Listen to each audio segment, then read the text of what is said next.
하나님의 말씀은 예레미야 50장 1절에서 10절의 말씀입니다. 여호와께서 선지자 예레미야에게 바벨론과 갈대아 사람의 땅에 대하여 하신 말씀이라. 너희는 나라들 가운데 전파하라. 공포하라. 깃발을 세우라. 숨김이 없이 공포하여 이르라. 바벨론이 함락되고 벨이 수치를 당하며 무로닥이 부스러지며 그 신상들은 수치를 당하며 우상들은 부스러진다 하라. 이는 한 나라가 북쪽에서 나와서 그를 쳐서 그 땅으로 황폐하게 하여 그 가운데에 사는 자가 없게 할 것임이라. 사람이나 짐승이 다 도망할 것임이니라. 여호와의 말씀이니라.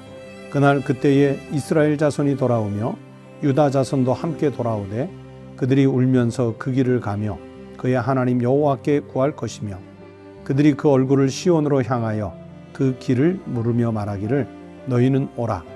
잊을 수 없는 영원한 언약으로 여호와와 연합하라 하리라. 내 백성은 잃어버린 양떼로다. 그 목자들이 그 길로 그들을 곁길로 가게 하여 산으로 돌이키게 하였으므로 그들이 산에서 언덕으로 돌아다니며 쉴 곳을 잊었도다.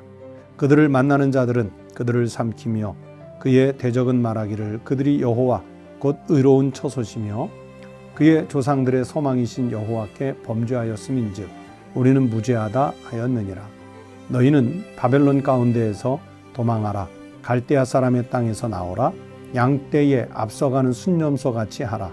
보라, 내가 큰 민족의 무리를 북쪽에서 올라오게 하여 바벨론을 대항하게 하리니 그들이 대열을 벌이고 쳐서 복종할 것이라. 그들의 화살은 노련한 용사의 화살 같아서 허공을 치지 아니하리라. 갈대아가 약탈을 당할 것이라. 그를 약탈하는 자마다 만족하리라. 여호와의 말씀이니라. 오늘 우리에게 주신 하나님의 말씀입니다. 월요일 아침입니다. 오늘 새날을 맞이한 것을 축복하고 이번 한 주간 동안도 주님의 은혜 가운데 평안하고 건강한 일상이 되시기를 주의 이름으로 축복합니다. 여러분, 이 50장 말씀이 꽤 긴데요. 이 50장은 전체가 바벨론 심판에 대한 예언의 말씀입니다. 그동안 애굽 또는 블레셋, 암몬을 비롯해서 참 많은 나라들이 심판의 이야기가 있었는데 바벨론은 당대의 대제국이었고 또 이스라엘 민족을 그리고 주변 나라들을 다 멸망시키는데 앞장을 섰던 나라였기 때문에 그랬는지 이 50장 매우 긴 부분에서 바벨론 심판을 전부 할애해서 심판 예언을 하고 있습니다. 그래서 먼저 1절부터 20절까지 보면 이제 심판 예언 첫 번째가 나오고 또 21절부터 46절까지는 심판 예언 두 번째가 나옵니다. 그리고 이후에 또 세 번째, 네 번째가 또 나와요. 여러분, 이 바벨론이 어떤 나라입니까? 하나님의 도구가 돼서 앞에 말씀드렸던 대로 유다, 블레셋, 암몬, 모압, 애굽 이런 나라들을 다 점령해 가면서 예레미야 선지자의 말씀대로 그렇게 제국을 형성했던 나라입니다. 그런데 이 바벨론이 단지 그 나라들을 점령해 간 것이 그냥 땅을 확장한 그런 것이 아니라 영적인 시각에서 보면 블레셋이나 암몬이나 모압, 애굽 이런 나라들을 향한 하나님의 심판의 도구로 바벨론 제국이 쓰였던 거지요. 그렇게 하나님의 도구가 돼서 때리는 막대기가 돼서 이 나라 저 나라를 심판하고 다녔던 바벨론 제국이 이제는 자신들이 심판을 받을 처지가 되었습니다. 주전 612년에 이 바벨론 제국이 니느웨를 점령합니다. 우리가 잘 알고 있는 그 니느웨를 점령을 해요. 그러면서 아수르 제국이 멸망을 하거든요. 그리고 주전 605년에 갈그미스 전투라는 곳에서 애굽과 대충돌을 일으켰다가 거기에서 승리함으로 인해서 결국 주전 605년에 이제 애굽이 멸망을 합니다. 그렇게 되면서 아수르를 멸망시켰죠. 애굽을 멸망시켰죠. 고대 중근동의 절대 패권을 이 바벨론이 장악하게 되는 것입니다. 여러분, 이 바벨론, 갈대아 사람들이 과연 그들의 행위가 의로워서, 그들이 하나님 앞에서 정직하고 언제나 공의로워서 하나님의 도구로 쓰였다고 생각하십니까? 아닙니다. 그들이 단지 쓰임을 받은 것은 주권자이신 하나님의 뜻일 뿐입니다.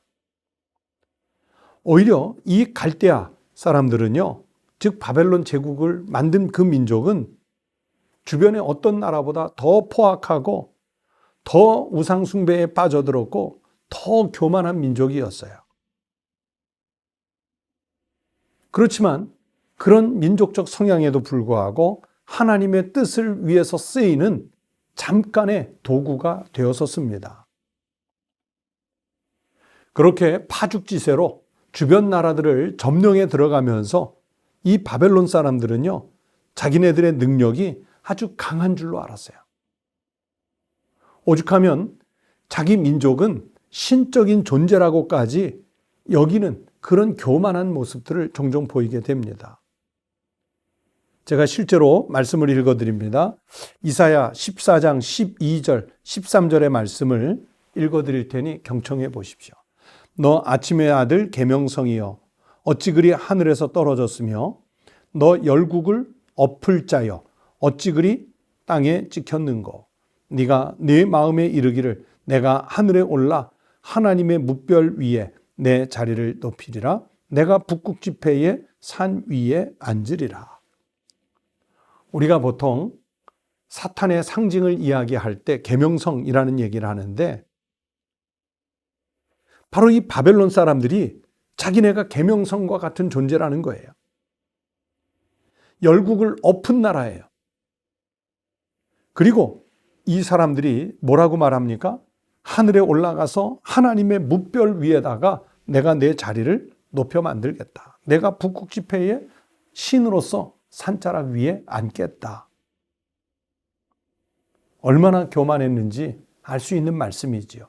교만의 최절정에 있었습니다. 그런데 그 교만의 결과가 뭡니까? 멸망을 부르는 것이죠. 다른 나라들도 마찬가지예요. 어제 암몬에 대해서 말씀드릴 때도 지난 토요일 암몬에 대해서 말씀드릴 때도 말씀드렸지 않습니까?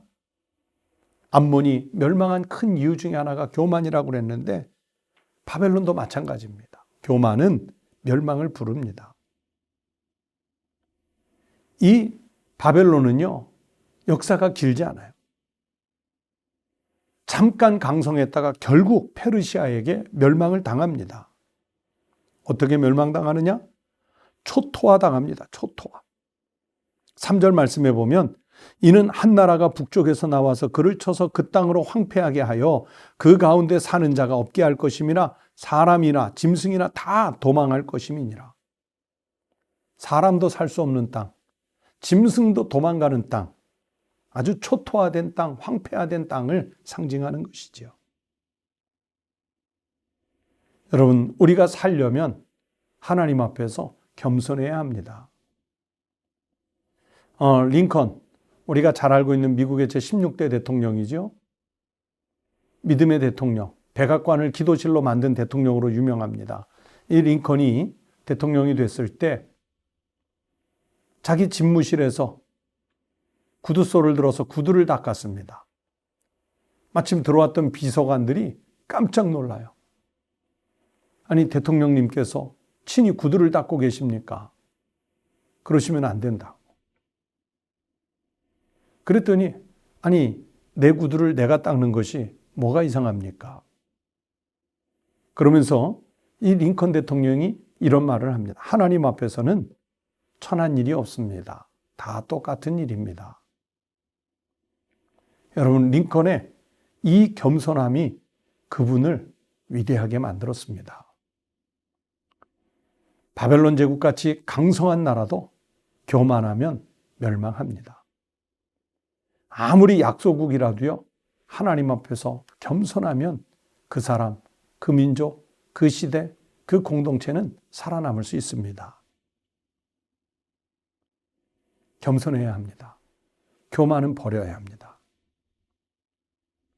또 두 번째, 바벨론 제국이 그렇게 강성해서 주변 나라들을 다 점령했지만, 그래서 역사 속에 바벨론이라는 나라가 없어질지 모르지만, 그런데 보세요. 이스라엘 민족은 결국은 회복됩니다. 왜냐하면 하나님이 선택한 민족이기 때문입니다. 오늘은 예수 그리스도의 십자가 보혈을 믿고 그분을 나의 주, 나의 하나님으로 고백하는 사람들이 새로운 선민입니다. 이 세상에 어떤 종말과 심판이 와도 하나님은 이스라엘 민족을 회복시켜 주셨던 것처럼 하나님의 백성들, 그리스도인들은 살려주실 줄로 믿습니다. 그렇다면 세 번째, 어떻게 살아야 됩니까? 우리의 살 길을 성경이 제시합니다. 5절 말씀 함께 보십니다. 그들이 그 얼굴을 시온으로 향하여 그 길을 물으며 말하기를 너희는 오라. 잊을 수 없는 영원한 언약으로, 그 다음 뭐라고 말씀하세요? 여호와와 연합하라 하리라. 살 길이 여기에 있습니다. 여호와와 연합하는 것. 이것이 오늘 우리의 살 길인 줄로 믿습니다. 성령님은 바로 우리가 그렇게 하나님과 소통, 교통, 교제하도록, 그래서 우리가 하나님과 연합하도록 이끄시는 하나님이십니다. 여러분, 오늘 우리가 살고 있는 시대 얼마나 위험하고 불안합니까? 그러나 이 불안 속에서도 살 길이 있습니다. 하나님과 연합하는 길입니다. 모두가 주저앉을 때 하나님과 연합한 사람들은 일어서게 하실 줄로 믿습니다. 우리 사랑하는 성도들이 이번 한 주간도, 오늘도, 남은 인생도 하나님과 연합하여 살 길을 제대로 찾아갈 수 있는 복된 성도들이 되시기를 주의 이름으로 축원합니다. 기도하시겠습니다. 하나님 아버지, 감사합니다. 하나님, 우리가 정말 아무것도 갖지 못했으면서도 인간적인 욕망에 사로잡혀 하나님과 교회와 사람들 앞에서 혹여라도 교만했던 적은 없었는지 돌아보게 하여 주시옵소서. 하나님의 새로운 백성으로서 우리 주님 예수 그리스도가 십자가를 지시고 거기에서 살을 찢고 거기에서 보혈을 흘려 우리를 구원 구속하셨던 그 겸손의 모습을 본받아 우리도 자기 십자가를 지고 겸손하게 주님의 길을 갈 수 있는 믿음의 사람들이 되게 하여 주시옵소서.